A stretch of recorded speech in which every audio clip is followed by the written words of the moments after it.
Welcome to What's Left, a weekly political discussion challenging the mainstream left. I'm Eduardo with Andy Lipson. Today, we will be discussing what has happened to a renowned socialist US American organization that was founded in 1977 and dissolved this year. Like almost a month ago. Yeah, in 2019, this year. So it's been a 40-year organization, and that organization is the International Socialist Organization, or the ISO. Yeah. Of which our very own Andy Lipson here, because he was an invested member in the ISO. For and that, maybe about 10 years. Yes, 10 years. Maybe that is, I remember you told me. A little bit more. No, maybe 10 years. 10 years, yeah. So this is why this is interesting, this topic, because it's personal to us here at What's Left, and it's Andy, our guest, really, quote unquote guest, that we will be discussing with and interviewing him. And I think he has a perspective on this that is very telling of the organization and will most likely cause some controversy or some opinionated. Yeah. I will say, just to say this, I will link an interview I did hear on KPFA on the program Behind the News, where there was another person like you that had been invested, I think, for a longer time than 10 years. And in the ISO? Yes. And there was a lot of it's a recent thing. Yes. Okay. So this was on the 4th of April interview, which I will make sure that we link. Okay. But I'm not going to talk about that because I want to hear your perspective. Yeah. And anything you want to say first before I ask you? I guess I might have a question for you, which is, I mean, obviously it was a big deal for me, the organization dissolving, and it happened so quickly. It was pretty amazing, actually. And I think it's a good thing, but there's more to say about that. But why? Because I actually was thinking about whether I was going to talk to you about it or say. I wasn't sure. There's a bunch of these kind of organizations running around. That they come and go. And it's happened for hundreds of organizations that have risen and fallen, all failed at what they tried to do, make a revolution, except for the Bolshevik party in Russia, in my opinion at least. All of them have failed except for that one. And then that one was taken down as well. So it's like, this has happened so many times. And this is another small organization in my mind. Why do you think it's important? Like, in your mind, from your vantage point, why is this story important? Like, it's important to me, but why might it be important for anybody else? Personally, yeah, I think that this is on the far left. Mm-hmm. This is an organization that has had major influence on the underground world, possibly in the beginning. I think I was reading some of the history, and that's how I felt. I got the sense of that it was an organization with very few members, and with ideas that were controversial at the time for to be known and and has had an influence on other organizations. 40 years is a long time. And we're discussing, and this is an organization that has, like I said, it has influenced other parties. There are other parties and group working groups. If what happened in this organization, the reasons for it having dissolved, is something that we can use for future reference as a reference point, as a landmark, to say what went wrong in this organization, for other organizations to follow as an example of what they should not do, then this is why this is important. Because if we are to have a revolution, as socialists keep saying they want to have, and if we are to have working groups, and if we are to have parties like the PSL, like other ones in Berkeley that right now it's skipped in mind, but if we are to have these organizations become bigger with a bigger membership and work hard, especially what surfaced with the leadership and the way they marginalized within their own organization people, and how they covered up certain allegations, and leadership was acting more of a, from how I understood it, very bureaucratic way and not democratic. Right. Then how can they have called themselves an organization as a socialist group? Yeah. So this is the reason why I think that this is an important, personally, why this should be discussed. Okay. And you were a member, Andy. Yeah. Let us recognize this. And you have told me your stories, like your experience. You've written articles for them. Yeah. You've organized with them. You even shared with me that you have grown with them. That was sort of your introduction to a lot of things. Right. And your training. So I think this is why it's important, not just to me personally, I had just mentioned, but also important to us here at What's Left, because you speak about socialism, Right. and you have mentioned the ISO in passing and other times. Yeah. Yeah. And it was formative in making me part of what I would say is part of the left, and part of trying to figure out what left is, what it means to be on the left, what it means to be a revolutionary. It was formative in that. So, yeah. So this is why I think, yeah. Okay. Does that understand? I think so. Yeah. Yeah. Well, that's a good start, and let's get into it. All right, let us commence. So, why don't we start from the very beginning when Adam and Eve? I'm kidding. Andy, let's start from the beginning. Please give us. I wrote these questions down for you, yeah. But you wanted to improvise, so please give us a brief introduction, an overview. What is the ISO, the International Socialist Organization? The International Socialist Organization was a revolutionary socialist organization. It was the U.S. section, or a U.S. version of a party that really started in Britain, started by Tony Cliff in Britain. He started what's called the Socialist Workers' Party, and a version of it started in the United States in 1977. That was part of a split from another group. I can't remember what that group was called. I don't know if it was Solidarity, if it was something else, but they started in 1977. That's when people like Ahmed Shaki got involved. He was trained in Britain and became a leader at that point, and they started their group there and attempted to build a national organization from a small leadership corps that had cut off from another organization, and saw themselves as part of Tony Cliff's project in the Socialist Workers' Party in Britain. It's a Trotskyist organization. It's a Leninist organization. It's a Marxist organization, and I guess that's what I would say. Is the goal of it was to it acknowledges and believes that a revolution is necessary. It believes that and if we're going to have a revolution, an organization and a party, a mass party, is going to need to be built. A mass party that is linked and has connections to the working class.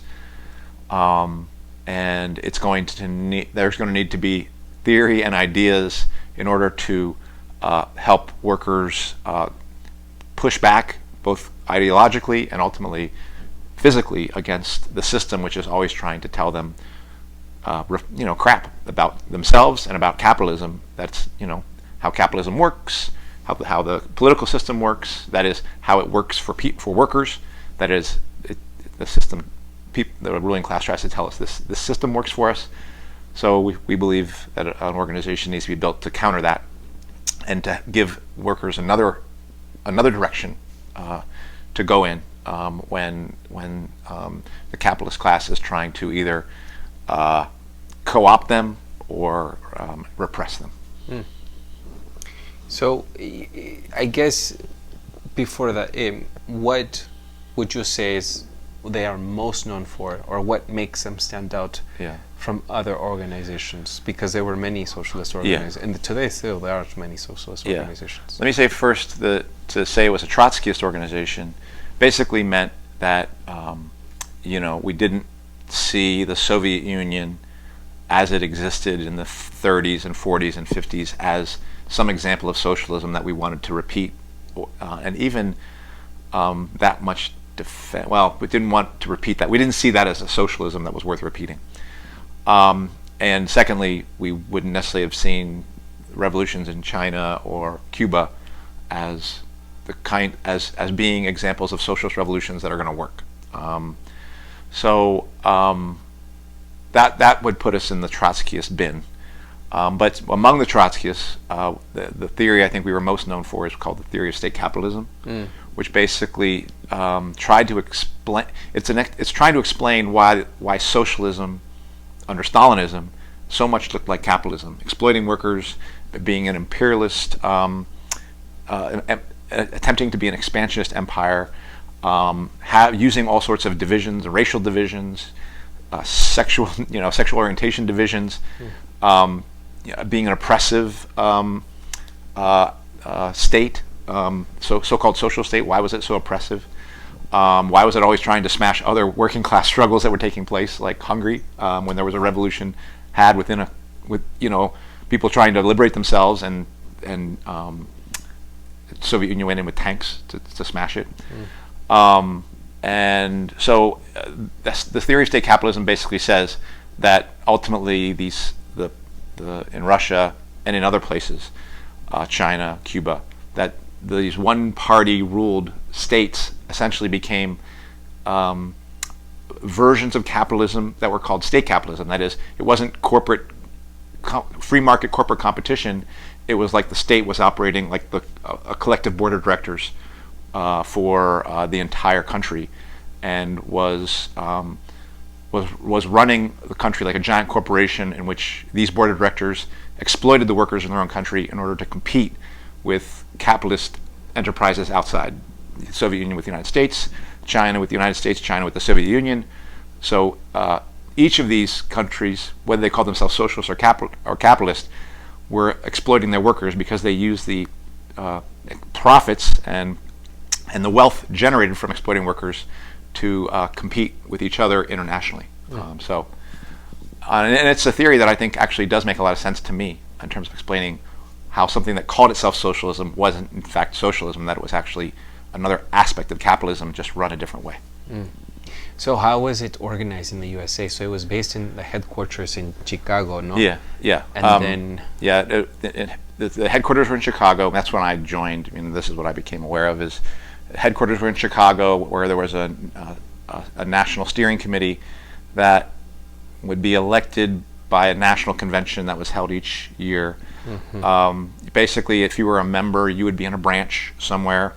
A newer member would just probably be a branch member, but as you stayed in the organization, learned the politics, you might be on a branch committee, which means you'd be elected to be a leader in that branch. There was usually a branch committee that kind of helped run and organize the branch life and what the branch would be involved in. And most often out of the branch committees were the delegates that would then go to the national convention, and these national conventions would be places where the steering committee would be elected, and really where essentially the plans for the year were supposed to be hatched. That was the democratic shell. I don't think it really operated that way. Essentially, these conventions were rubber stamps for the steering committee, by and large, political rubber stamps, and really, I do not feel ultimately were as they weren't. There wasn't as much debate as there needed to be within the organization. I felt that somewhat early on, kind of looked away later on, and then as my own difficulties within the organization started, I was like, oh my gosh, it's almost impossible to put forward alternative ideas in this organization and get a hearing.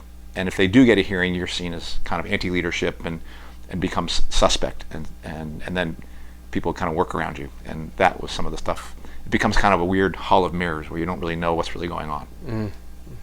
So you would just quickly, because I don't want to. So it's just important. So you would have a hearing, and I mean, it wasn't like a hearing, like a trial or anything. It would be like but you would bring up alternative ideas. Like we would put out documents for the national convention, right? And anything that went along with what the leadership was saying, great.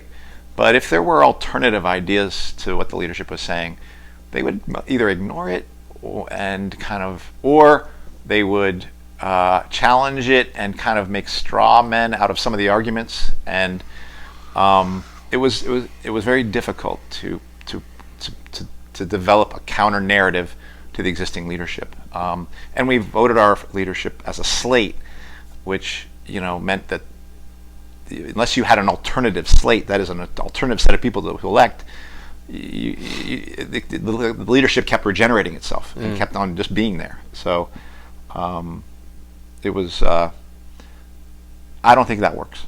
And I mean, I think there's bigger problems. But I mean, we might get into some. We of will. things. We will. Yeah. I don't want to go there yet. Yeah. But I just wanted, before, if I forgot this hearing thing, it was interesting to me. So here is this organization, and when did you, or how did you encounter you? What was your personal connection? How did you get in touch with him? How did you get acquainted? How did you run into it? How did you? It happened during the Kosovo War. I think in 1999. It was a war being perpetrated by Bill Clinton against Yugoslavia, against Serbia specifically, and I thought the United States was wrong and that it was a criminal act the U.S. was doing, but I wasn't a Marxist at that time.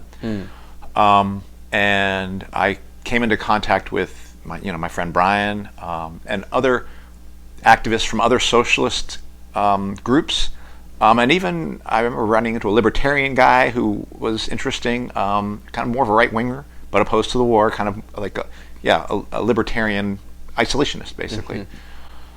I'm going to be watching you in the camera. Yeah. My neck is hurting. Okay. I'll still see you. And all of them, I mean, I was listening to all of them, and I was active in the anti-war coalition. We weren't very successful ultimately, the coalition, and we didn't stop the war, and the United States was ultimately successful in doing what it needed to do in the region. But it basically set me on a track towards, I'm done with the U.S. empire. I started to really be critical of capitalism because I saw capitalism as rooted in why the U.S. goes to war, and then I wanted to see what am I going to do after this war was over, and that's when I started to look around, and Brian recruited me to the ISO. I looked at some other organizations. Your friend, yeah, is he giving you permission to say his name? Yeah, I'm sure. Right, yeah. And I looked at other organizations, but I felt like the members I'd seen in the ISO there's a few things I saw. I thought they spoke well in the meetings, and they made sense. I thought that they were disciplined in terms of they would follow through in the things they said they would do.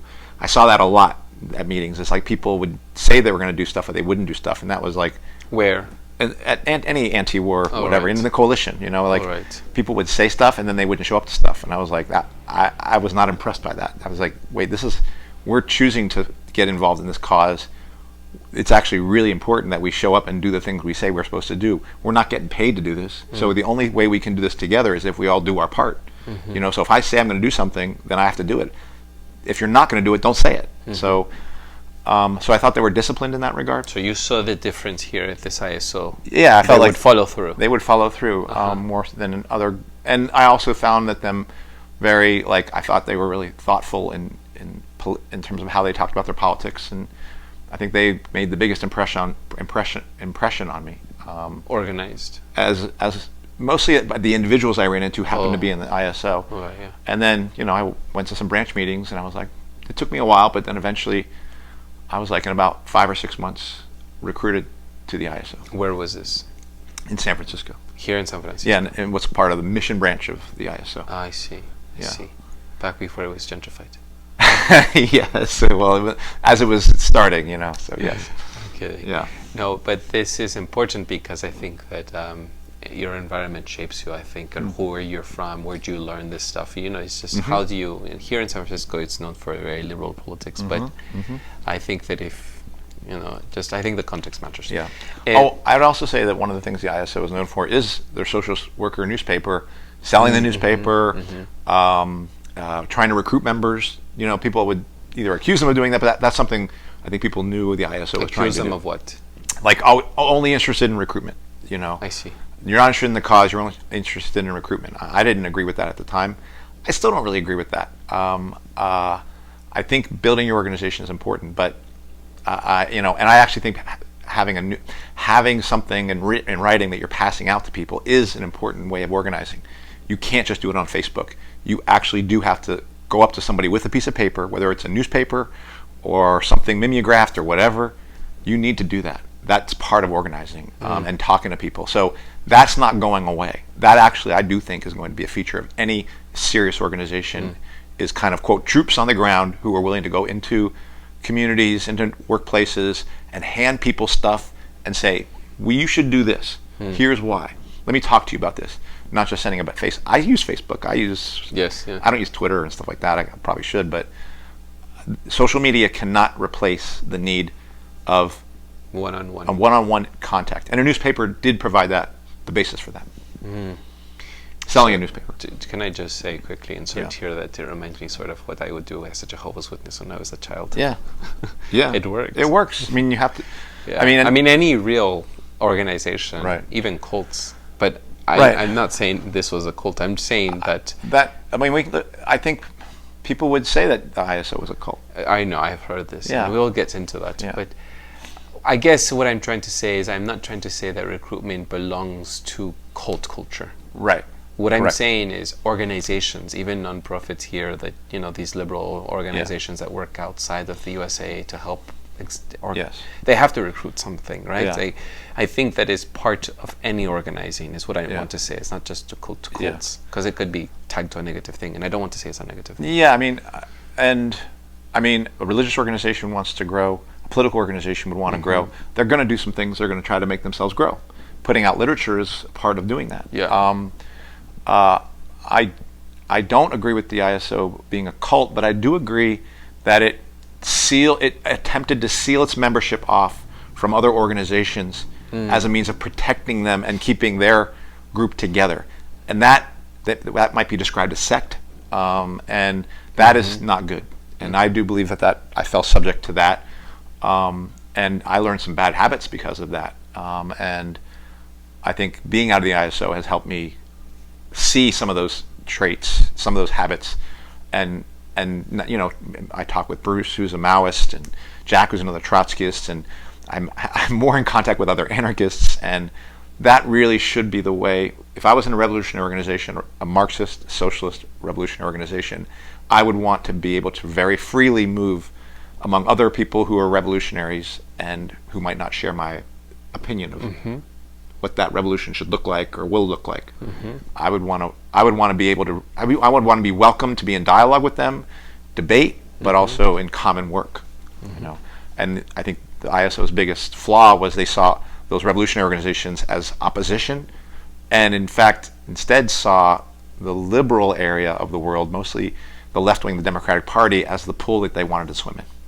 And I think instead of us pulling the Democratic Party towards the people in the Democratic Party towards the revolutionary organization, I think the organization, just like has happened to countless other organizations, they got pulled into the swamp and became more and more liberal, and more like just another section of the Democratic Party. Quickly, I will search for our listeners. Please, we will link an interview with Bruce Newberger. Thank you. And because you just mentioned Bruce, and he is a socialist Maoist, and we did an interview with him for new listeners, if they would like to check that out. And Jack, who talked about the strike in Oakland, is also a revolutionary. That's right. Yeah, yeah. And Claire is kind of a little bit more in the anarchist bent. But can we link those just so people? Sure. Thank you. So here we are, and you are in it. When did you leave? 2010. 2010. Yeah. So you were there 1999 to 2010. Yeah. I think I joined in 2000.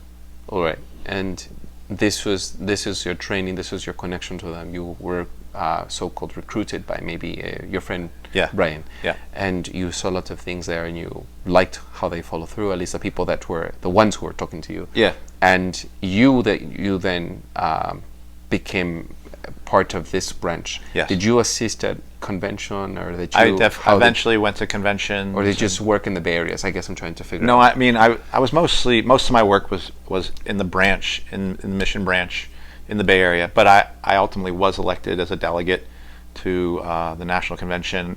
We also had other branches in San Francisco, so we had a district, because there was a Berkeley branch, an Oakland branch, and two San Francisco branches or something like that. Yeah, one San Francisco State, one Mission. So we had a district, and I was on the district committee, which was, again, elected, and it was the leaders from each of the branches that would then get together and kind of figure out how do we plot a course for the entire district in light of what we are trying to do nationally. So those were probably my biggest areas of, quote, leadership. You know. So here we are. You're in there, and what are you doing? Like, you are organizing, you are working in the ISO. What can you describe some activities that you would do? You just mentioned a few, like you would go and you'd be a delegate and you attend a national convention. Yeah, but what, like, organizing? What consisted of? So there was, organizing? quote, I mean, I'm on the quote, but there was internal and external organizing. I mean, the internal organizing was weekly branch meetings and preparing, doing the readings for the branch meetings, preparing for whatever discussion was there. Sometimes you would give a talk at the branch meeting. There was selling the newspaper. I sold the newspaper twice per week. I sold it at 23rd and Mission. Sometimes I would do a labor sale. You would sell it? Yeah, sell a newspaper and talk to people about, hey, you know, ask people questions about what they thought about different things in politics, about socialism, about, you know, I actually enjoyed doing that. And I sold the newspaper outside of Kaiser Hospital, outside of UPS. When you say sold, you would stand there? Stand there, yeah. And you would sell it? Yes. So and this volunteer work? Yeah. I mean, you were selling a newspaper, but you're really using the newspaper as a way of engaging people around some political questions. Yeah. And with the idea of you want to introduce them to what are supposed to be socialist politics inside that newspaper. You know, so I would do that. I would sell the newspaper at my work, Mission High School. And did anyone think you were a little funky, weird, or something? I think people were like, okay, we've done this before. Like, I've seen so many different people try to sell me a newspaper, and now you're going to do this, like, here. But I feel like ultimately I learned how to just be like, this is a normal thing, you know, and it was very much normal for me. So I think I was able to make it somewhat more normal for people who, for them, that was outside of the norm. And I think I was pretty good at selling the newspaper. I was like, people would talk to me, and I would have a lot of conversations. And it was very useful. I could really get a sense of what was on people's mind. And the best way to do it is to go out and on the street corner with something in your hand and start talking to people about that thing. You will find out quickly what's really going on around you, what the mood is. Yeah. So and then of course there was organizing for immigrants' rights, against the death penalty, against the war. Within my workplace, organizing Reform Caucus. Those were, I think, the big things that come to mind. Oh, the global justice movement, the FTAA, You're the mentioning WTO. a lot of acronyms here. Well, these are just free trade area of Americas, you know, stopping free trade, you know, and lots of different causes that I was involved in some sort of coalition, but as an ISO member. So what were the demographics usually that would accept? What's what in your experience? Within my branch, say? Yeah. Most of us, I mean, it is true, most of us were white, younger, well, I think, you know... Middle class? College educated. College educated, yeah. Academic, you know, kind of more of a reading kind of bent. This is what I have seen when I've joined working groups. Yeah. I mean, that was the other thing that ISO is known for really building its organization off of college campuses. And you know, our membership reflected that. So I think that would be the big thing. I think in terms of, I mean, I think there was pretty good mix of men and women in the organization. I definitely ran into a number of members who identified as being gay. But I think we struggled to recruit members of color from communities and from struggles where, like, criminal justice or immigration. I think people were like, yeah, we appreciate your help, but you're just white people, kind of like, you're all white. What's your issue, And there was their own questions about revolution and Marxism. So both those things would come together. Their own questions about revolution and Marxism, along with what they thought was the appearance of the organization, made them question if this was the right place for them. Would this socialists like constantly say workers' rights? It's all about the workers, and we have to organize the workers. Were there any workers, a lot of workers in your branch and other branches that you visited? I tend to see, unfortunately, this is why I'm critical of, we have had this discussion before, that I tend to see working groups mostly be college educated, or if not college educated, they tend to be very well read. Most people who come from backgrounds where they have the means to be able to be in an organized working group. But I do not see a lot of workers, actual workers. Where are the janitors, the secretaries, where are the paraprofesionales, where are the, where are the train workers, where are the BART drivers, right? Taxi drivers. Yeah, I would say that's a reason. That's a good. That's an appropriate criticism. I think the ISO struggled to build beyond a campus base. They would often say, "Oh, students are workers, or about to become workers," So it's like then they're going to get jobs and like that, and they did. Here's the thing I would say about that, which is ultimately I do think, like, I was a worker, I was a teacher, I do think my experience in that union developed some independent political ideas about how to do this organizing. And it was among a number of us who were also teacher ISO members. And I think that became part of the reason that we weren't kicked out, but how we were increasingly marginalized, because we started to develop a different set of ideas and mature in those ideas. And the organization had no way of dealing with internal debate. So that's one thing I'll say, which is any worker who would develop their own ideas as a result of their experience in organizing in their workplace, they're not going to have a place in the ISO unless you're just spilling the same line. Secondly, I saw this happen over and over again as people would get a job and then they would kind of get tired. It's tiring to have a job, and people couldn't maintain the pace of branch life and having a job. And so they would just kind of be like, I'm not quitting, but I'm going to I need to do more of my work, so I'm going to do less branch work and da-da-da-da. And so people would sort of fade away, So it was like our branch and our routine wasn't, I would partly say it wasn't built to maintain that, but I personally do still think, I did find it a strain to keep up with the branch life plus do the work I was doing as an ISO member in my workplace. But not impossible, and I was committed. I was very committed, so I was willing to do it. And I do think I learned as a result. This man is very committed, let me just say, with his videos and everything, editing, waking up at 5:30 a.m. or 4 a.m., I don't know. That's the one thing I did. You're very dedicated. I did learn what discipline was. And not discipline in terms of doing what you're told, but having an internal monitor in you that says, this is what I said I was going to do. To other people, I said I was going to do this, so I got to do it. And it might be uncomfortable, but somebody's counting on me, and this cause is counting on me, so I got to do it. And that just makes sense to me. So if we were in a revolution, I could depend on you. Well, hopefully. Maybe you wouldn't depend on me because I'd be running late. I don't know. Yeah, exactly. I did that was probably the biggest thing, is I really learned to become on time, kind of like that. I did teach that. But you're sympathetic with me.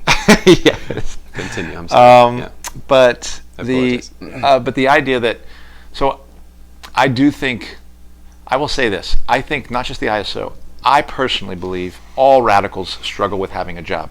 I think they know it's more comfortable for them to go to a protest, even challenge the cops, do things that are kind of frightening and that are brave. I have seen very but the brave regular things, yeah. drumbeat of dealing with your boss, dealing with your manager, dealing with somebody where your wages are on the line and your livelihood is on the line, it's like that water dripping on the stone just shaves those edges off. And I have seen so many people who are radicals turn into less radical by being in the workplace and being the grind of daily the life. the grind of a workplace, and the grind of the oppression and the exploitation and the fear that exists in any workplace in relationship to your manager. I actually think people have not been trained how to maintain their revolutionary radical posture within the grind of the workplace. And I think I think people know about street fighting. I think they know about challenging the cops, and some people are made fun of for doing that. And I think those people are brave, and I think those people are, but that bravery that they can muster for those 10 minutes or 15 minutes, how do you sustain that every day when you and your colleagues and even your colleagues are giving in on various fronts, and they're your friends and your comrades in some ways? It's very difficult. I've seen so many people who are radicals in the street turn into literally, just dissolve after a few years in the workplace, and don't and are not able to maintain that radical posture in the workplace. Yeah. So you would sell this newspaper. Yeah. You would recruit. You would organize, and would you give talks at the branch? I did. I have seen this. It's very interesting to me. There are like 10 people. Yeah. In this, I'm not going to say which organization because I love them, even though I'm not a part of them. But there was one here in Southeast, a branch, but wasn't ISO. Okay. It was a different organization. It was a socialist organization. Yeah. And there were like 6 people there, and there was a person giving a talk, and Saul wanted to go in, Saul, who I adopted, and we went in, and they just give this talk to 6 people, and I find it just radical. Just this woman who had met Malcolm X herself. Oh wow! Yeah. Was in this, and they're just. It's like a bubble. You have this little meeting, like a Jehovah's Witness. Like I would go to this Jehovah, but we had 100 people. But you would have here just 6 people, and it was, to me, it was very endearing, but very close and homey, and kind of, wow, these isolated people here. Yeah, I mean, when I was first, I don't know if that's how it was for you. Well, certainly when I was first looking around for an organization, I didn't care how many people were at that branch meeting. I was like, if there could be 4 people at the branch meeting, if there was one person giving a presentation, I wanted to be there to hear that presentation because all this stuff was new to me. So, I was like, and I had like 12 different questions, So I liked that, and of course, you want it to be more people, but I honestly didn't care at the time. It didn't matter to me whether there was 6 or 60 or 600 ultimately. In fact, 600 would have been hard to get my questions answered. And so, I liked that part of it early on. I do think there was a bit of a hamster wheel going on, though. It's like you just had to keep running on that same process over and over again. And we were just like we were on that hamster like mill, and I don't think we were really encouraged to try to like, let's mix it up a little bit. We would just kind of do the same thing over and over again, like we were on an assembly line. Were you on conference calls as well? Yeah, for some things. I've seen this as well. Yeah. Or national or state. Yeah. Conference calls. For organizing around like the socialist conference that DSA now owns. DSA has taken over socialism. Yeah, that's another. We'll get there. I think is hilarious. Yeah, we'll get there. And organized for things like our labor work, our union work. I would be on conference calls as we tried to coordinate California labor work. We had teachers in LA, teachers in San Francisco, teachers in Oakland, and there were teachers in Chicago. Jesse Sharkey, who's now president of the CTU, Chicago Teachers Union. He was on those conference calls, it was. I enjoyed that aspect of it. That was increasingly where I was getting frustrated and starting to feel like the things I was hearing on the calls were not answering the questions or coming. They were not measuring up with my experience in the work. So that was part of the things that were creating problems for me. Now, did you personally touch anyone? Did you move anyone to belong to this? Yeah. As sort of convert them, as Yeah. I would use as much. Recruited. I definitely recruited people as a socialist, but not just to a membership, but to become socialists. Did you? Yeah. Yeah. Yeah, and I would say I also played a role in people who were interested in the organization and helping them, just like I did, learn Marxism, learn what the Leninist tradition, Trotskyism, how to take information out of reading, but turn it into something you could use in the real world. And that is something that I find valuable about my experience in the ISO, is not just understanding theory as history or theory as it's theory as in the way it is in practice in real science, which is you use it as a way of coming up with a sense of what's happening in the world, and then you evaluate your theory based on, okay, does that really happen? Do things play out the way we anticipate? But we do need to make predictions because we have to test our ideas. It was I learned that in the ISO, is to make history meaningful, make history come alive, because you're using history to evaluate your present and make some determination of what you should be doing. Let's do this, but don't do that. Now, if you Google Andy Lipson's name, you will see a series of articles that will pop up that I think I would like for you to talk about. What did you write about? Like, you wrote as well. Yeah. In this organization, you spent a lot of time. Yeah. Working with Socialist other people. Worker, yeah. What was it around? Remember. What topics? I mean, I think it's probably mostly labor stuff. I wrote some letters. I do remember writing a letter about why are we so against the Taliban? Like, the Taliban is shooting down U.S. soldiers, and this again is part of my side of YouTube. I'm not No, related. I mean, if the government comes over for, if you're a revolutionary and your country has invading another country, and those people who are in that country are shooting against the soldiers from your country, we're with the people who are against the occupation, and they got all sorts of problems. But why are we so like drawing an equal sign and like trying to cut ourselves off and say, oh no, Taliban, no good? And I just didn't make any sense to me, and so I remember writing a letter about that, and I got some half-hearted answer from, I think, Sharon Smith, and it wasn't very convincing. Sharon Smith being who? She was a member of the steering committee, and now one of the people, like Ahmed Shaki, who was recently deposed, and then once they were deposed, the organization collapsed. Ahmed Shaki he is the partner of Sharon Smith, but also he, like I said, he was the person who kind of started the ISO from Britain. He was trained in Britain, started the ISO in 1977 as a national organization, and they were both kind of important leaders in the organization, members of the steering committee for as long as I was around, and they've been steering committee members for a long time until this last year, where they were taken off the steering committee, and then a new steering committee was there, and then the organization collapsed. Did you personally get to meet them? Oh yeah, definitely met them. In fact, when I was really struggling, Ahmed came down and wanted to talk with me and Brian, and it was not a good conversation. I did not feel like he was honest during the conversation, but talk to you about what? About my difficulties, my arguments, what I saw as the problems in the ISO, why it was maybe a mistake for me to have written some critical things about people like Lisa Starr, who was our labor organizer, and how I was being increasingly critical of what I felt like us tailing the Democratic Party,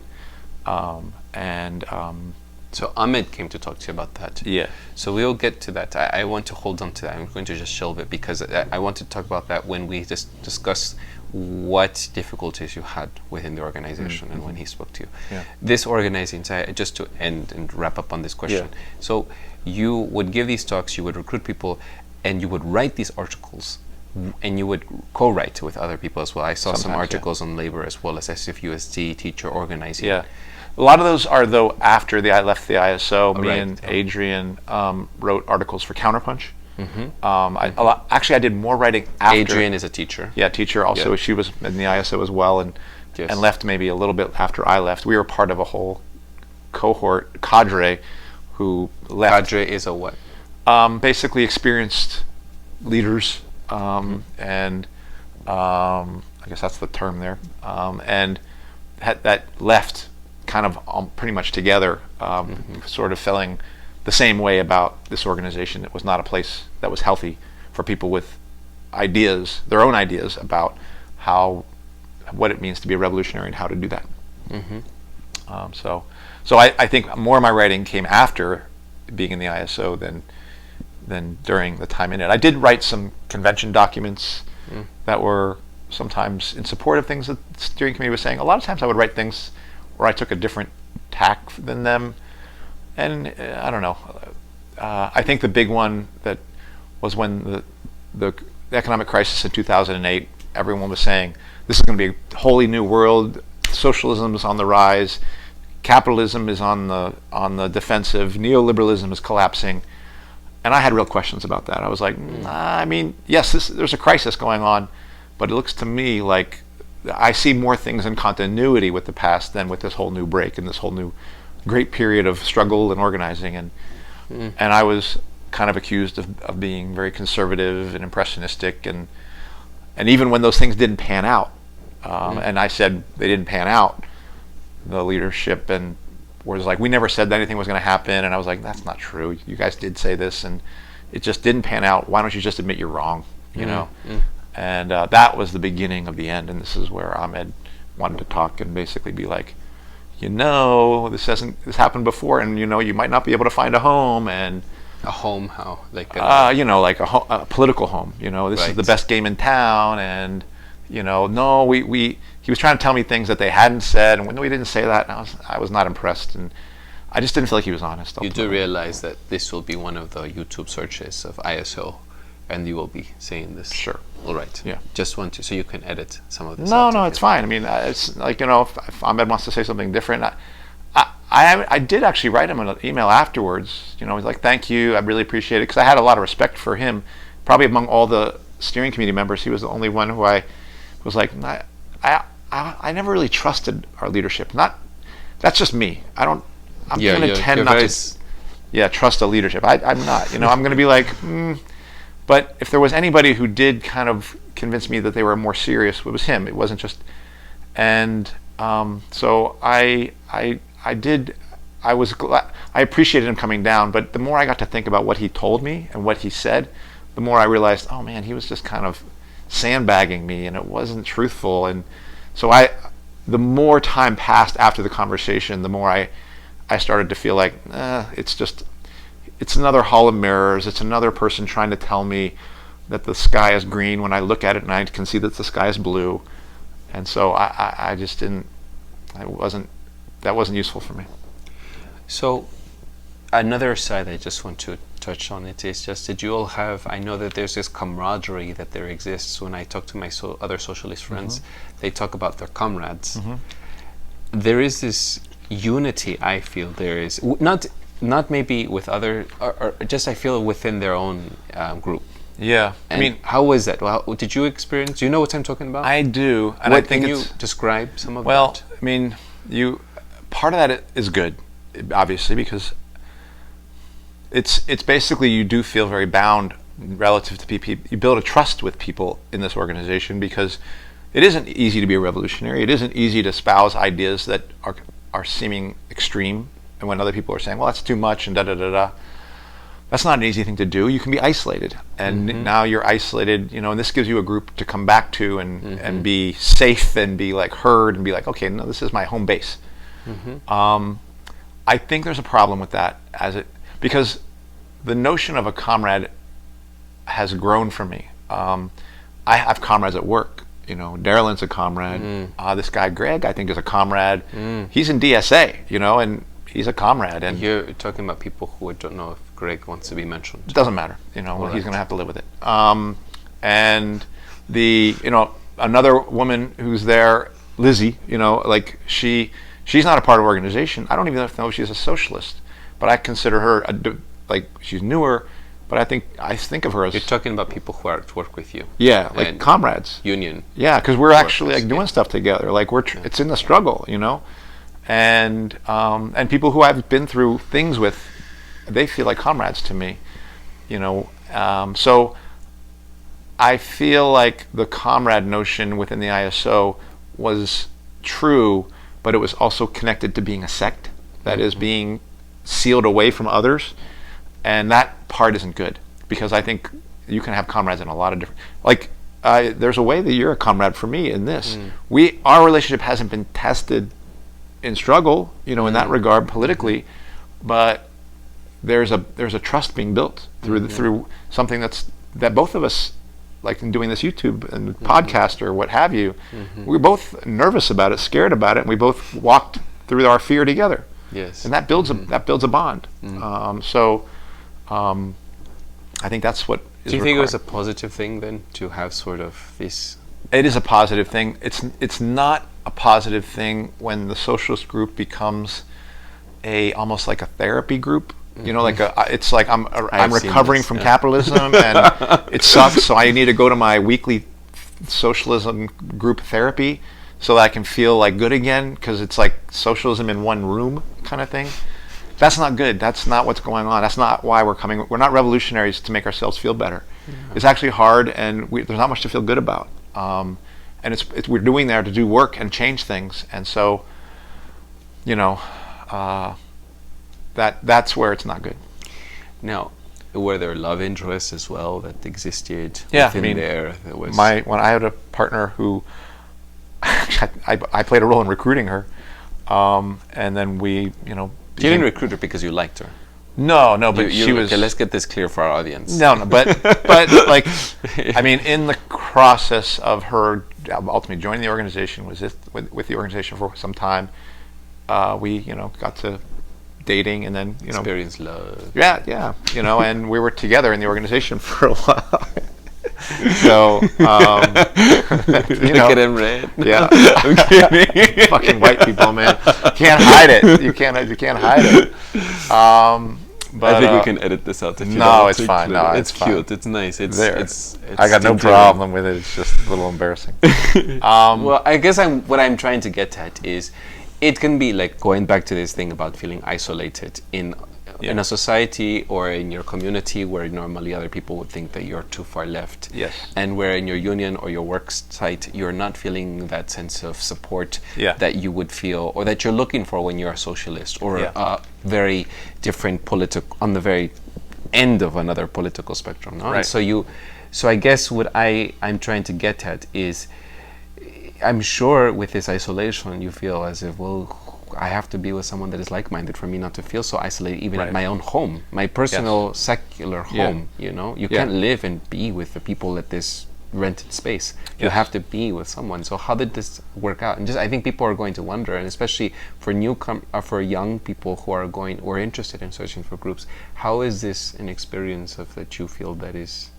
You said that you found love interest there, and the people have these camaraderie or parties. Well, yeah, I mean, I will say that is a part of why people join these organizations and are part of these organizations, is to experience that connection and that trust that's built through a common. It wasn't Tinder happening, so you needed something. Yeah, through a common cause, and a cause that you feel very passionate about, and to find people who are like-minded and equally passionate about That's what I mean. Yes. That's nice. Yeah. And it's like, I used to play Dungeons and Dragons, and I would prefer to play Dungeons and Dragons with people who were totally into playing Dungeons and Dragons. Or I read comic books, and I would love to talk with people who also read comic books and were into comic books, and they would become friends. So it's a similar thing, but this is politics, and this is something you can dedicate your life to. Although people do dedicate their life to comic books and Dungeons and Dragons, but this is something where you can really it's a much deeper hole. It can consume you, and I don't mean that as a bad or a good thing. I just mean it's got way more to ask of you than any one person can offer, and so you will want help, and you will want other people who are part of that, and it is a collective project, so it can't be done by yourself. Socialism is not going to be done by yourself. Organizing is not a solo adventure, Thank you. I think that's interesting. I really do. And I did not grow up socialist. I grew up a Jehovah's Witness. So Yeah. the way that I see it is I'm trying to search for this sort of common, and Yeah. that's where my questions are coming from. Does some of the things I'm saying? So yeah. Okay. But I won't talk about this today. It's about you. Okay. So, You mean in terms of like you're saying some of these things you're hearing, just you can really finding relate to yeah. as a Jehovah's Witness, right? Yes, Yeah. it's not so much the political aspect is more often like an ideology. Yeah. I can relate to ideology, Yeah. and whatever ideology it is, whether it be Scientology, whether it be socialism, whether it be people who are really in love with hamsters and they create hamster convention groups and they Right, go and they right. or ferret groups. These people who love ferrets, they literally go and create these conventions and meetup groups and branches and these social groups, and now they do it online. Right. But you find people and these niches, and what I'm trying to get at is some of them get really, really organized, like what you're describing, and Right. I'm surprised. Although I will say that Jehovah's Witnesses were more organized than this, but this is probably why they have a lot of membership. More organized than like us ISO members. Even Yes, and stuff I like think that, yeah. if Probably, there are any yeah. organizations out there that want to be really organized, they should model after Jehovah's Witnesses, obviously with a different ideology. Right. But they are really organized. We could have learned something from them. Yeah. But the things that you were describing were, for me, interesting. And Yeah. I think it will be interesting for other people, as well as you're giving us insight to something as in someone that was there for 10 years. Someone that, we're now in the midst of this headline of the ISO having dissolved, and you have insight into what that life was like. When people go and search for a college, they go and what is a day-to-day life of a Right. college student? Right. This is sort of what was this like being in this organization. Yeah. And I think you provide some insight into Okay. this, and it's important, whether it be about love or it be about organizing and selling papers. Yeah. Yeah. Now, you touched on this somewhat already. You touched on it a lot, and you kind of went ahead of my questions, but that's all right. So your experience with your positive. So you had a positive experience. Yes. Now let's go into when did you start meeting conflict or I mean, I friction, or you Yeah. touched on it some. I mean, I really Yeah. started to pick up in 2008 when the organization was like, this is a grand new opportunity for us. We're going to do this and this and this and grow. And I think in many ways, 2008. 2008, when Obama got elected, George Bush, when they did the whole bank bailout for Bush and then Obama, and there just seemed to be a big global economic crisis, and there was a theory that neoliberalism was coming to an end, and it was going to be kind of a new Keynesian period, almost a new FDR period was going to emerge, a rise of liberalism, and within that, there were and a rise of struggle. We're going to see strikes, and like we did in the 30s, and within that, socialists were going to find a complete new audience for our ideas, and I was like, I was skeptical. And I was skeptical. I was skeptical on the basis that. Why were you skeptical? Because in my workplace, I saw what was happening. I saw that people were upset, but it was still very difficult to organize people. And I was out in the paper sales, selling the paper twice a week, and it wasn't easy to sell the newspaper. It wasn't easy to sell. So it wasn't getting easier to sell our paper. It wasn't getting harder, but it wasn't getting easier. And so I was doing organizing and talking to people and seeing that what my leadership was saying is like, they can say it, but I'm going out there and doing it, and it ain't happening. And when I would report that, and others, who I felt were being honest, would report that, the leader said, "Oh, well, we're not saying that. Well, maybe maybe it doesn't mean this. Maybe the fact that the paper sales are hard. Maybe that's just that print media is going out." And they would just come up with all these excuses, and then they would just kept saying that, like, well, we weren't really saying that these things would pick up. I started to see them as kind of liars. And as just sort of people who had to be right all the time, as opposed to, no, you said this, it's not panning out, let's make a change, and also there were perspectives about like experienced members, don't let experienced members get in the way of, they have these conservative habits, and I felt like they were talking to me, talking about me, and why did you feel that? Because I did feel like increasingly that they were like distrustful of why I was having questions, And some of my questions were on the basis of the fact that I did have experience, and I did know some Marxism, and I was able to say, I don't think this is true. And I wasn't just a new person, you know, and my experience in my workplace, my experience on the street, did not match what the organization was saying was happening and is happening. And so I already was like, wait, okay, these are leaders, whatever. But then once those leaders started behaving like people who had to defend their positions no matter what, I got very disenchanted. And then when I felt like, instead of dealing with me directly and saying, Andy, stop, you know, like being difficult or whatever, but I saw they felt like they were starting to maneuver, I was like, oh my God, this is just some horse shit. And This is, I just want to say, I went on Reddit before this interview, and I was looking for ex-ISO members, and some of what you're describing is what they described on Reddit. And so I think this is important. They didn't speak to you directly. They would keep their leadership. Right, and they would talk to somebody else who would just try to organize around you, like our district organizer who was operating. Basically, they would just talk to other people to try to find ways of working around you and find ways of marginalizing. They tried to we had a strong branch of the mission. They would try to break us up and get us into different branches. And they would give reasons for why we had to do that didn't make any sense. And How would they get you to different branches? They would say, this other branch needs help? Yes, or they would say, our perspectives would say that we should do this. And we're like, it doesn't follow. And we felt like increasingly they were just using these perspective statements to just break up what they thought was a developing leadership clique, which would be us, a faction. A faction that was in opposition to leadership. So, and it was true. You and other socialist members, your comrades, were trying to organize and being more critical. Yes. And being critical as a group, not as an individual. Right. And I think they wanted to break that up. I see. And we didn't have the foresight to become a faction, which we should have. Although it wasn't supposedly legal in the organization. Illegal in the organization. I don't think it was legal. The organization said you could do it, but you couldn't do it. And they definitely frowned upon it. That's one of the reasons why they didn't want people on social media a lot of times, is they felt it could lead to personalism and factionalizing. It basically was This is in 2008. Yeah. And did you have rules or a manual or somehow their organization? We did. Guidelines, code of conduct. How did? We had a membership thing, but I don't remember it speaking so much to this question of factions. And all I remember hearing was we didn't have factions, and so there was some fear among us of trying to form a faction because it seemed prohibited, you know. So that's one of the reasons we didn't do it. We weren't encouraged to do it. We should have been encouraged to do it. So we'd be like, oh, if you disagree, form a faction.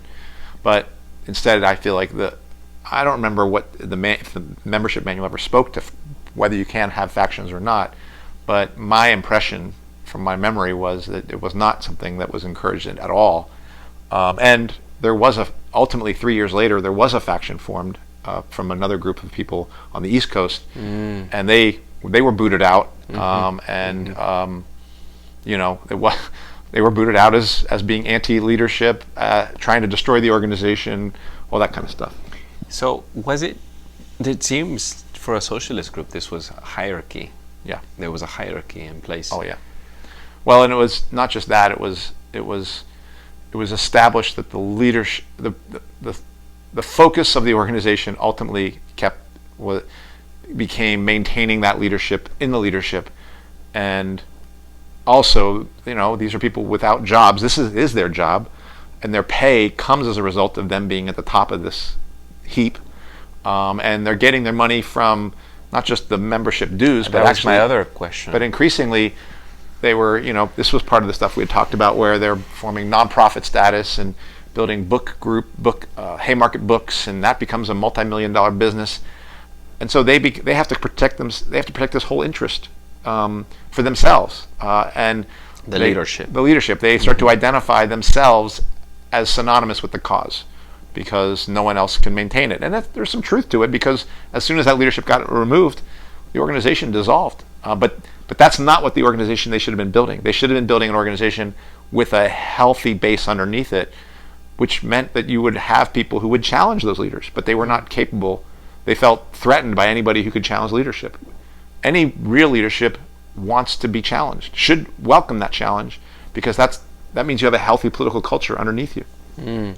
Now, where these people could have been voted out?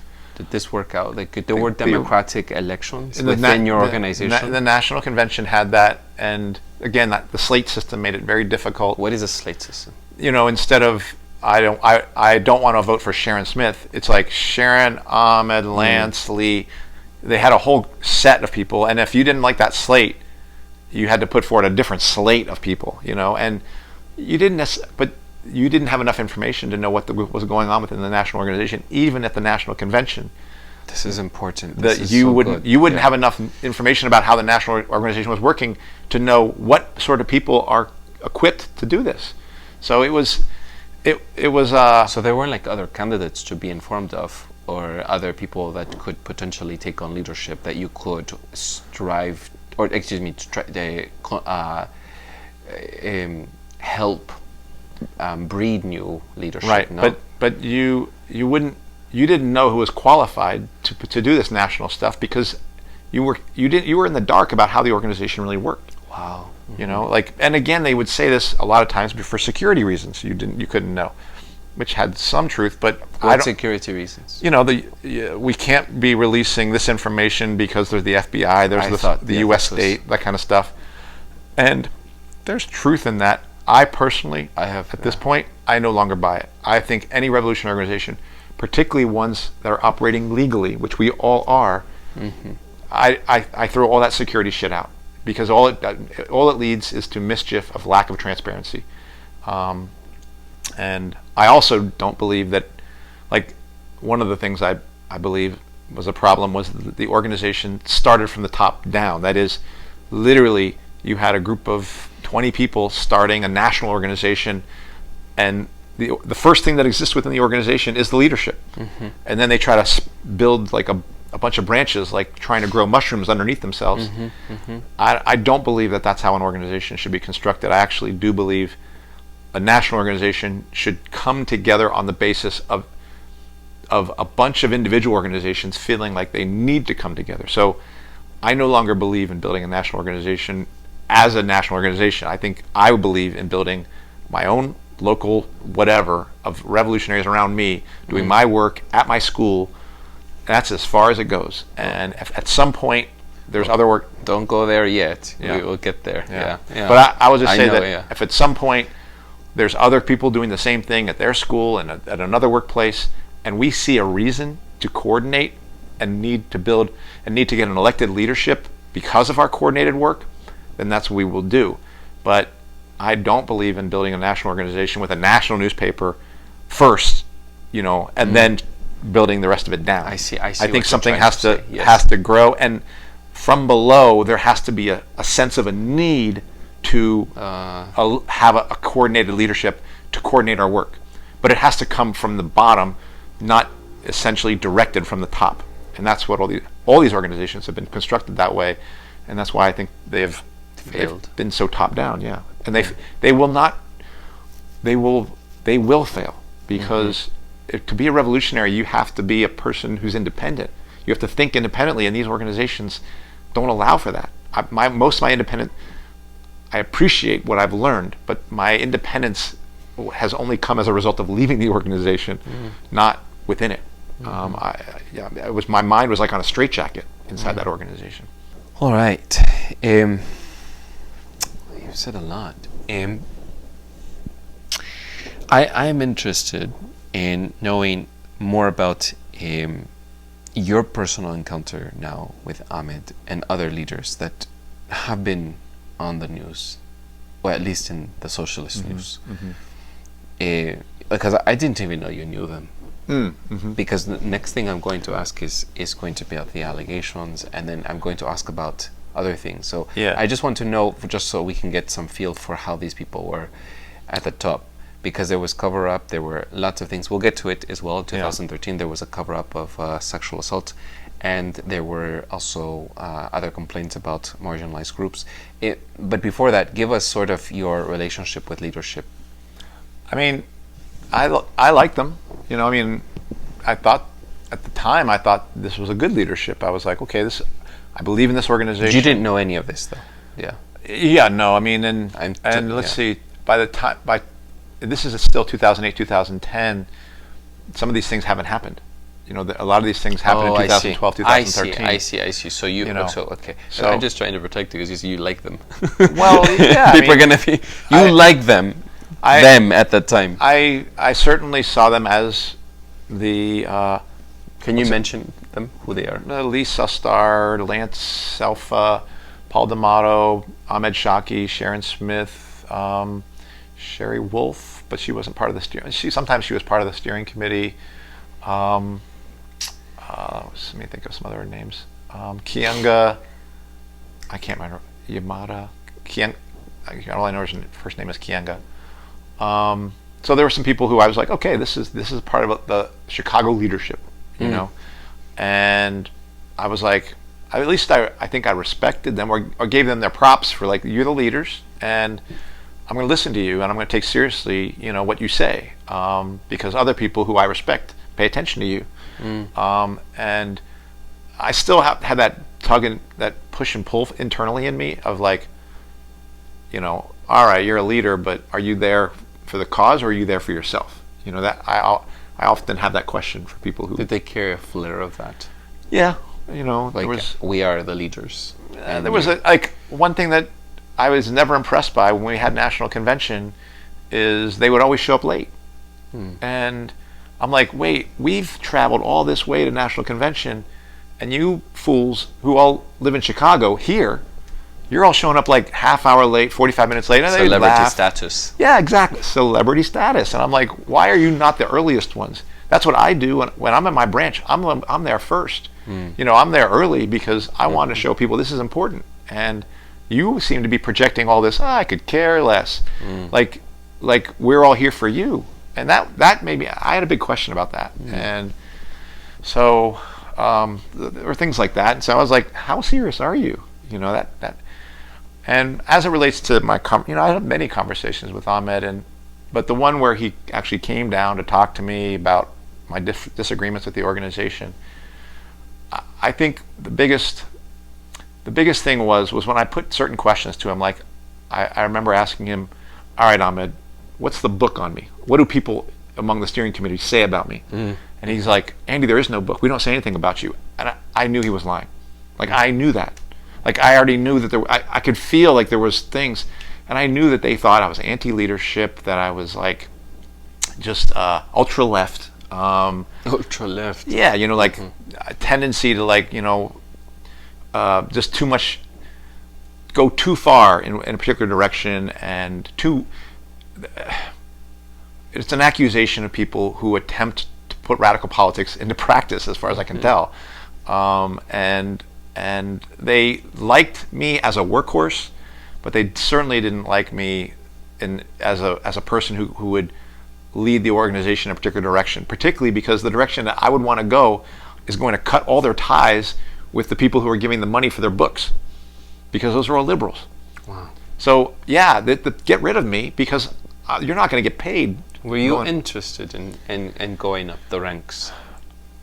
I mean, only from the position of I want the organization to go in that direction, and if people would have elected me to say, yeah, we want this kind of leadership, I would have done it, but not to be there to be. Were you actively trying to go up the ranks to try to lead the organization? Because you were invested in this, and so how? I'm sure you wanted to grow within it. Yes, the answer to that is I cared about whether or not I would be at the National Convention to be able to speak my mind about the direction I think the organization would take. And you weren't given that chance. No, I was. I was, but it was all like, again, it was like they would do various things to make it not possible for your ideas to get a hearing, and it was difficult to operate, and you were not free to operate, and I wouldn't say you were forbidden to say stuff. You were sometimes encouraged to write stuff,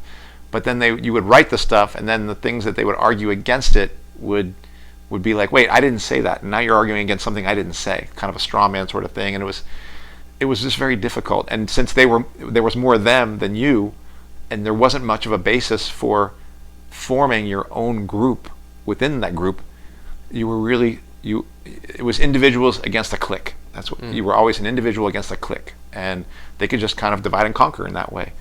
I think we would have been more effective if we could have been a faction, and we would have been able to say, we all agree with this. This is what we see. This is what they see. And then as a faction, you might even put yourself up, quote, as a slate for your leadership and to see how you do relative to them. But that organization couldn't deal with that.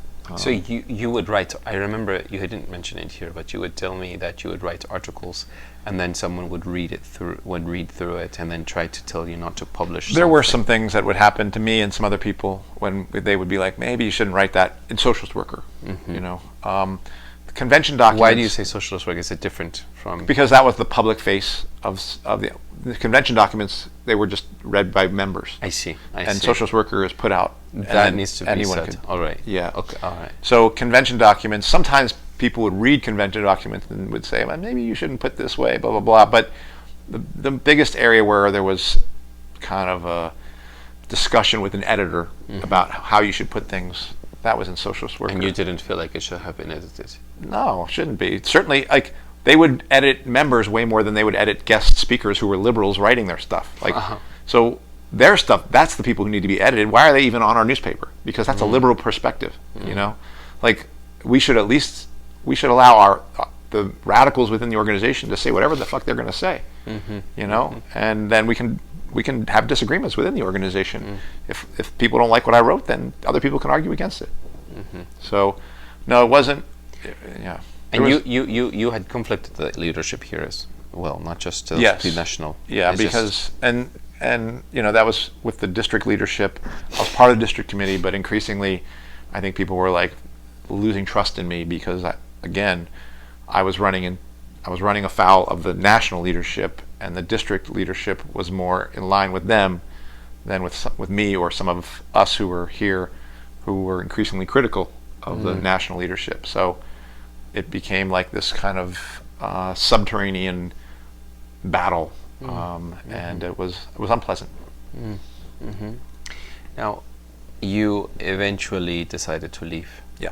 When was you said 2010? 2010, yeah. What was it what motivated you? You were just what had you? Because you said 2008 was the beginning of this conflict. I was just getting increasingly frustrated and feeling like there was no place for really discussion, and particularly when I saw how the leadership would organize in a way that I did not think was honest and open. I just said, this isn't a revolutionary organization. It can't. Even if it grows to be 100,000 people, you can't operate in this distrustful environment and be revolutionary, because being a revolutionary requires honesty, requires trust, it requires transparency. Being a revolutionary organization requires all that. So I did not believe that this sort of Hall of Mirrors organization could possibly fulfill the role of taking down or taking on capitalism. So I was like, what's the point? You know, we're small, but that's not even the point. This thing gets bigger, and it's still not going to play that role. It's too weak, because the only way you rise up in this organization is by doing what the leadership says and being a sycophant. And you cannot build an organization of sycophants. You can't build an organization, a revolutionary organization, out of yes men or yes people. You know, people who are going to say just the things that you need to say in order to get close to the leadership so you can rise through the ranks. I don't care how big that organization gets, it cannot possibly fulfill its role of being a revolutionary of being a vanguard party, a revolutionary organization to lead the working class, because you're just a bunch of people who have no courage. Who made the money? There was money. There were subscribers. There were members. There were books. Where did all the money go? I mean, ultimately, I do believe it's centered in the Center for Economic Research and Social Change, which was largely staffed by the people on the board of that, were the steering committee members of the ISO. There were also non-ISO people who were on the steering committee, who were on the board, but you know, there was a tight connection between ISO leadership and this nonprofit Center for Economic Research and Social Change, which was basically a lightning rod to attract liberal money, you know, and keep the revolutionary cause afloat with liberal money. It didn't work, and it doesn't work, and we became what happens to any organ. We became liberals. Wow. Did they have any influence on other political parties that are democratic, not democratic, Democrat-like? No, because I mean the Democrats are doing whatever they're going to do, Right. and what? No, they had no influence. Or did you have any other? Did ISO have any other? Did they try to ally with for protests and for because I see some socialist organizations show up at massive protests. Yeah. And they did ISO try to ally themselves with other socialist groups, Yeah. or try to organize together a big rally or something? Certainly later, maybe not as much when I was involved. I do think they became more like, okay, we're going to do stuff with other organizations. I think largely out of desperation, because I think they were shedding members and getting smaller, and so they were looking for a safe home, a safe harbor to find. That was my sense. What they call this increased openness, but I don't believe it, because if they were more open, they wouldn't have collapsed like this. So I do think there's a part of what socialist groups will do, particularly when they're getting smaller and smaller. They try to like find other socialist groups to kind of like be around each other, and make themselves feel better and feel bigger, because they're part of a bigger group of socialist organizations that are all collapsing, and so you collapse together. And at the same time, DSA was growing, and they're just DSA, Democratic Socialists of America, and I think they are kind of like sweeping up all these remains into their organization, and ISO just got swept up into them. So, and that's as far as I'm concerned, that's the left wing of the Democratic Party. So you left in 2010. Yes. Did you miss them?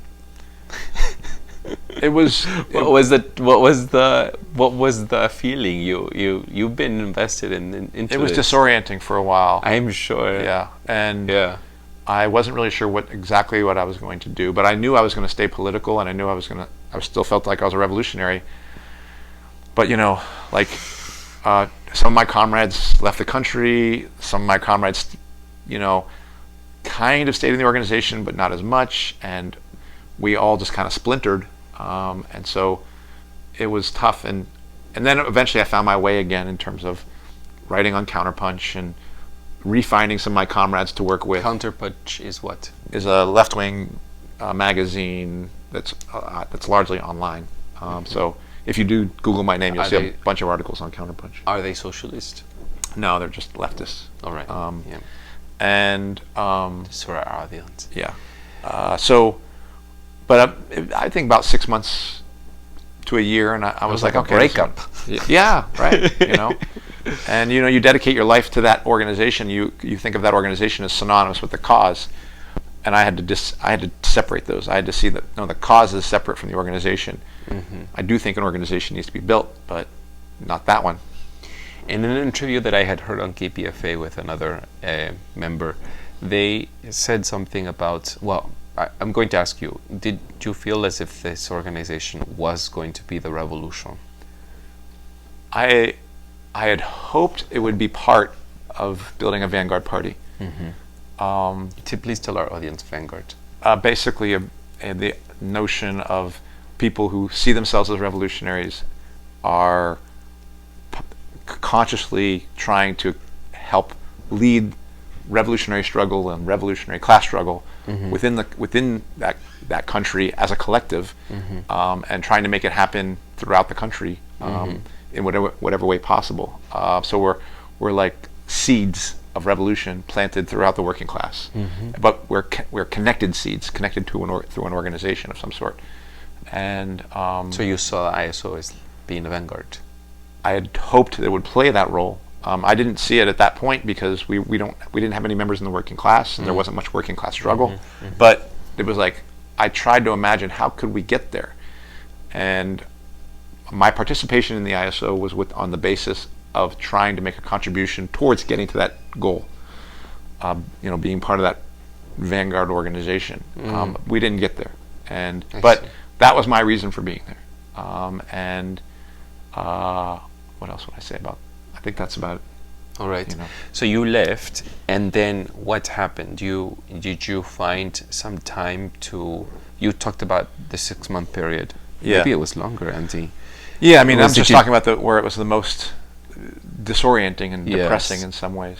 But I actually look at it as a period of like openness. Like I was just like rethinking things and having questions about Lenin and Soul Marx. searching, no? Yeah, and political soul searching. You know, like what sort of organization do we need? What sort of politics do I believe in? It's led to this sort of forum for me, or Where you're and searching for people. searching to see what do I really think, you know.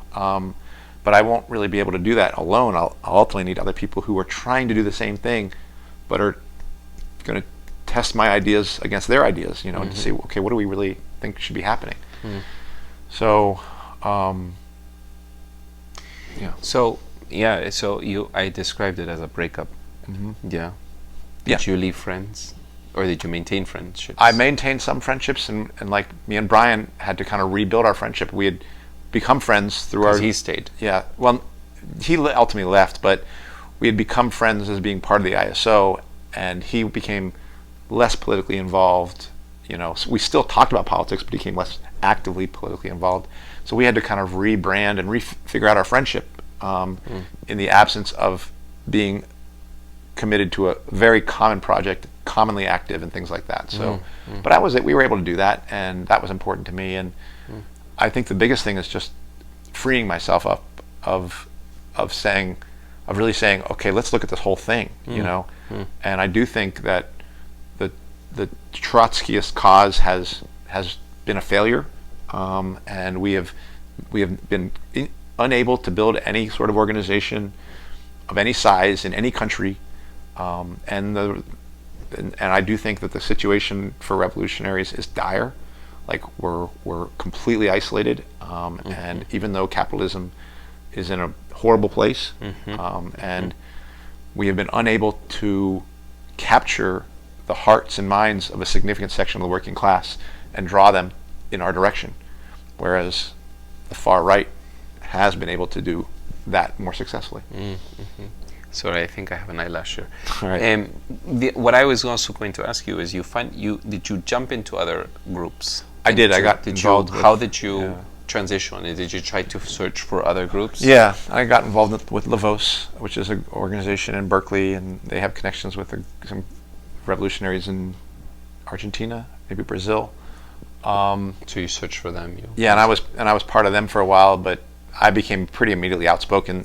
Like I was done with just saying what people wanted to hear, so that part was done. And when I wasn't willing to do that in the organization, they ultimately expelled me.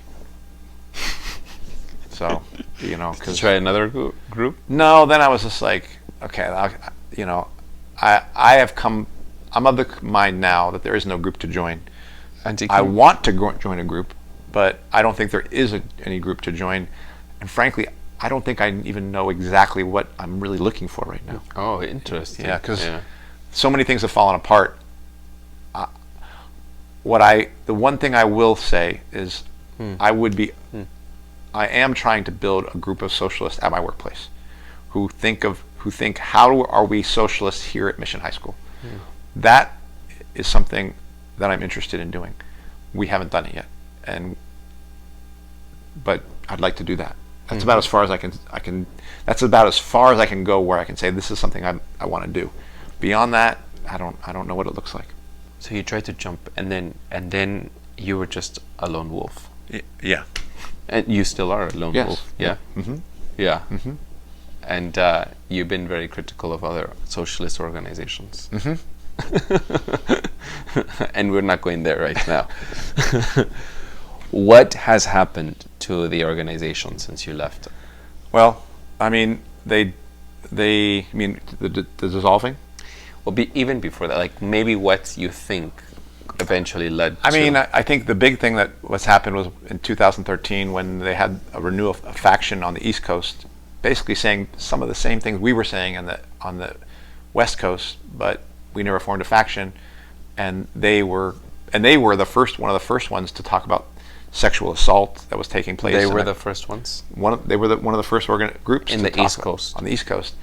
And they were expelled for talking about sexual assault? Sexual assault, what the role of CSRC, the audience, the nonprofit status that they used to raise money and to get liberal money to run the organization, the tailing the liberals and tailing the Democratic Party, perspectives being off and yet not acknowledging that the perspectives are off, and a leadership that operates in a non-transparent fashion and an increasingly bureaucratic fashion. They were saying all those sorts of things, and not just Ahmed Shaki and Sharon Smith kicked them out. The entire national leadership, not just the steering committee, but the national convention, voted pretty unanimously to get the F out of here. We don't want you. This is why I knew that when they replayed the players. This is after you left. Yes, this happened in 2013. So now in 2019, when the old leadership is being pushed off and these new leaders emerge, these new leaders are the same people who kicked out the Renewal faction back in the day. So I knew that they were full of shit. And so that's why I know that there was nothing there. And the thing, not that it was going to dissolve, but whatever change that they were telling themselves they were making was crap, because none of them were talking about how all of them had played a role in trying to hide these things back in 2013 when the Renewal faction was raising this stuff. So everyone, the national leadership, the steering committee tried to protect themselves, but the entire national leadership of the organization swung into action to protect the steering committee from the claims made by the Renewal faction. And that's why I knew that everyone who said, oh, look, we've gotten rid of the old steering committee, now we have a new thing. It's like, it's not new. You're the same characters who kicked out the Renewal faction. What about that? Why are you not acknowledging your own role in hiding these things? And they somewhat did. They all kind of did a little bit of a mea culpa, say, oh, I've been, made my mistakes and da-da-da-da, but now I'm ready to turn over a new leaf. They were just looking to get control of the same apparatus and thought they were going to run it. But the fact is that the existing leadership was constantly chopping off the left, and keeping the right wing of the party intact. And ultimately, the right wing grew and grew and grew, and really just got taken over by the DSA. Why be an isolated liberal revolutionary in ISO when you can be in this vibrant liberal socialist environment in DSA? So DSA, Democratic Socialist. Bernie Sanders' thing. So that's what happened. DSA took it over. But DSA was before Bernie Sanders, no? Yeah, but they didn't have a profile before that. So they really took off after 2016. So increasingly, everyone's thinking that they're gonna get big quick by having an electoral profile, and then now it's about electoral profile within the Democratic Party. Did any ISO members try to run for president? No, I mean, there were ISO members who ran in the Green Party and things like that. So it was just all attempts of the ISO to try to figure out how do we go from being small and isolated to big. And increasingly, we just were going more and more to the right as we tried to answer that question. Mm-hmm. So let's call out what happened in 2013. There was a rape allegation. Yeah. Yes. Can you tell us somewhat of this story? All I know is that I don't know too much about it, because the one that has sunk the leadership is actually a separate story. The one that the Renewal faction talked about happened in San Diego, I believe. The one that sunk the leadership today was one that happened at the same time in Wisconsin. And to expand on this, tell us somewhat of all I know is that the leadership worked to protect experienced members who were being accused of sexual assault, and looked to try to minimize in Wisconsin and in San Diego. And played a role of in somewhat protecting them and keeping them protected from these allegations. For having to purge them from the organization, and the one that it led to the collapse of the organization today, or at least is saying it's the collapse. Although I don't think this is. I mean, what these things show is the bureaucratic isolation of the leadership, and it's an attempt to protect itself all the time. This has been going on for decades, but this is where it leads to when they become more and more kind of separated from the membership and separated from the cause, I believe. But these things that have so what happened was another person had been accused of rape from Wisconsin. There had been an internal investigation. The people who led the investigation said, no, this guy did something, and then it looked like the leadership did things to try to overturn that finding, and then this guy kind of stuck it out in the organization and ultimately was put onto the steering committee with the new leadership that was supposedly the new leadership, and so it kind of exposed the charade. I personally don't think that's the biggest exposure. To me, the biggest exposure that showed us a charade is the fact that all the people who came to power in 2019 were the same people who wanted to get rid of the Renewal faction, who were the originators of some of these criticisms, who were talking about the bureaucracy at the top, who were talking about the lack of transparency. And ultimately, this new leadership was a leadership that wanted to move not to the left but to the right, wanted to promote working with DSA and working within the Democratic Party, whether they want to acknowledge that or not. I think was more attached to identity politics and forming like people of color caucus and transgender caucus and these sorts of things within the organization. And so this was a increasingly liberal direction that the organization had been moving in, as it was always essentially attacking its left wing. The organization increasingly became more and more kind of tilted to the right. You opened another kind of worms there. I don't know if I want to go into. That is another thing. Identity politics. Yeah. It seeped into this organization. Oh yeah, I mean big time. I mean, and I think almost all revolutionary organizations have some version of accommodating to identity politics that I know of, and I think they don't know how to challenge it, and they don't know how to debate it with Marxist politics, because they don't know what to say about the fact that maybe some of these organizations are mostly white people, and here you are having a person of color saying, well, you wouldn't know what I'm talking about. And identity politics is a tough argument to take up when you're white and challenged by a person who's a person of color saying, you have nothing for me. So we need to do identity politics. We need to do identity politics as an episode. All right, so here it dissolves in 2019. Yeah. And you saw some of this like you foretold some of this. No, I would not say that. I mean, no? You hadn't said, I just knew that they weren't. This is not going. You would tell me, and Andy and I talk a lot about other things, and sometimes you would say in passing, like, that organization is not going to work. It's not going to work, and maybe it's not foretelling, but you maybe you didn't say it was going to dissolve. You didn't use those literal words, right? But you've always said it's not going to work. Yes, it's just not going to work. You would tell me it's just not working. That's how I left, because people are trying to stall you. People are not trying to work things out. Yeah, and that's not how organization. If it's socialist, if it's to be democratic, it's not going to work. Yeah, you would say this, and so ultimately, I always thought, well, it's not going to work. It's going to. Not dissolve in my head the word, but it's going to fail. It's going to fracasar. It's going to come down. Yeah. So I take it as if you kind of saw it this way. Okay, I see what you're saying. Yeah, but you didn't see it. I didn't know. I mean, didn't know how it happened, but I didn't see it ultimately going anywhere. What do you think now? Then as an ex-member, how do you envision a political socialist organization to be revolutionary? Don't know. That's my biggest answer. I don't know. Really?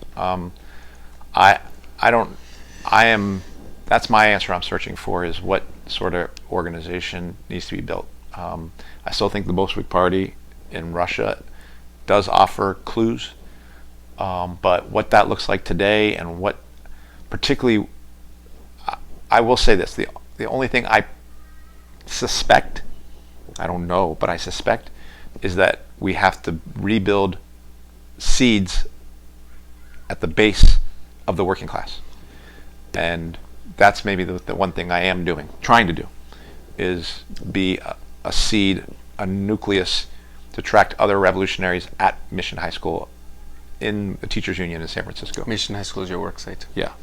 Yeah. And to build in your union. That's it. Yeah. And to build it specifically at my workplace. Because you have lots not just in my union, but in my workplace.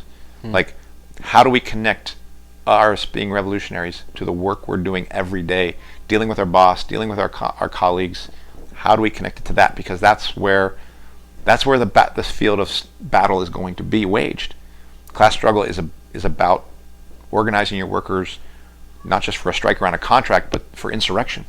So that's the project. So that's where I feel like we have to start. Because you have constructive criticism of Sudan. You have Sudan is the country that we discussed last time. Yeah. You have constructive criticism of other socialist organizations, but I guess I'm trying to figure out, and it's good that you're being honest, how do you envision a political socialist organization to be revolutionary? That you have all these criticisms. I guess all I can say is the thing I'm looking for is an organization that's unapologetically Marxist, unapologetically radical and revolutionary, and doesn't try to say things to make people to be popular or to increase their numbers, but just says what our core ideas are and doesn't shy away from that. Doesn't shy away from the notion of we want the U.S. to be defeated, our U.S. military to be defeated in war. Doesn't shy away from the fact that we want workers to be armed. Doesn't shy away from the fact that we're not for identity politics, we're for class politics. I haven't found that organization, so I do think I'm looking for that. But it also needs to be people who are actually organizing in a workplace while doing that. And like I said, that seems to be a trick because the workplace is a grind, and the workplace is a place that just wears you down. So how do you keep your sharp edge in the very place that's grinding you down all the time? I don't even know. I wonder if I'm getting ground down sometimes. So I haven't seen that. I have not seen that thing yet. And so I can't say I'm part of anything. I'm just thinking I'm trying to build something like that. So I guess just to wrap up, I will ask something just sort of, I don't know what to say. This is very insightful. Okay. And if anyone benefited from this, it was me. All right, I like it. That make it all worth it. Honestly, I don't know who is going to watch this hour and 30-minute long this is a long video, but every time you interview Andy, it's fucking forever. My screen turned this color because it's already past 10. Oh, I see. It's all right. It looks like somebody peed all over the screen. Not, but really, Andy, this conversation with you is more beneficial, if anyone, I think, for me. I think I'm trying to search. Different from you, I didn't go into a socialist group. I was recruited by more liberal, progressive campaigns and parties. Not the Democrats, but local elections. And for me, that was my transition into, well, really in protesting. I think it was just showing up at every protest that was meaningful to me, that was important, that like it started when I was a teenager for the anti-war movement in 2004, 2003. Anti-war Iraq war, right? Yes. 2003. Yes, yeah. I was a teenager and I skipped school and I went. And then after that, it was just keep going, keep reading. But I didn't belong to an organization. But what I was seeking for was trying to find some group, and I attended many. And I don't want to say this one because I have some people there that I still know. But in Berkeley, there was a group, and I would show up and get the emails and would read older things. But I think your experience is different from mine, obviously, but it just gives me somewhat maybe relief, maybe upset, maybe frustration, maybe sadness that there isn't, or that there are organizations out there and they're still maneuvering their way in society under a capitalist regime. And how do you then, for me, I'm not a socialist, but it was just, I guess it's insightful. I read a lot of ISO articles. And you also think it's like, it almost makes your search and not finding be like, okay, he hasn't found, I haven't found, it's normal to not find. Sometimes you just have to keep searching. And just instead of saying, oh, I failed, You know, it's just like, well, we just got to keep searching. You know, Yeah. and I am searching. I am trying, and that's part of. I do think that's part of trying to change the world. Sometimes I read what happened in Paris with the very temporary socialist working group that was there, Yeah. or what happened in Yugoslavia, or what has happened in Germany when they tried to have a coalition there. And then I think, how did they do it? How did they sustain themselves? And ultimately they failed. Yeah, the one group I've heard there's a group in Argentina, Trotskyist group in Argentina. I've heard. I don't FIT. I don't know what their initials stand for, but there is that made me somewhat interested because for whatever reason I've heard that they're very argumentative. They have internal debate. They're large. They're rooted. They're Latino. They're rooted in the class. So I have heard. This is something I've read recently, and I'd like to know more about these groups. But anything I've seen, nothing I've seen that I wanted to join. Okay. So we've just had a conversation with Andy, and this again is a very important conversation. I hope that if you've gotten to the end of this interview, then congratulations. Yes, yes, you made it. You got a red star. Thank you, Andy, for this interview. Sure. Thank you for sharing your insights. I appreciate you being willing to do this. Yeah. Because, you know, it's forced me to think about this stuff again. No, I mean, good. That's good. Yeah. So for our new listeners, please subscribe, rate, review, and share with your friends and family. Thank you very much for listening to this. I think we'll leave it here because we're trying to wrap it up so that you all can go to sleep. We'll see you next week. I'm not sure what our episode's going to be yet. All right, we will figure something out. We will get some surprise. Take care. Ciao.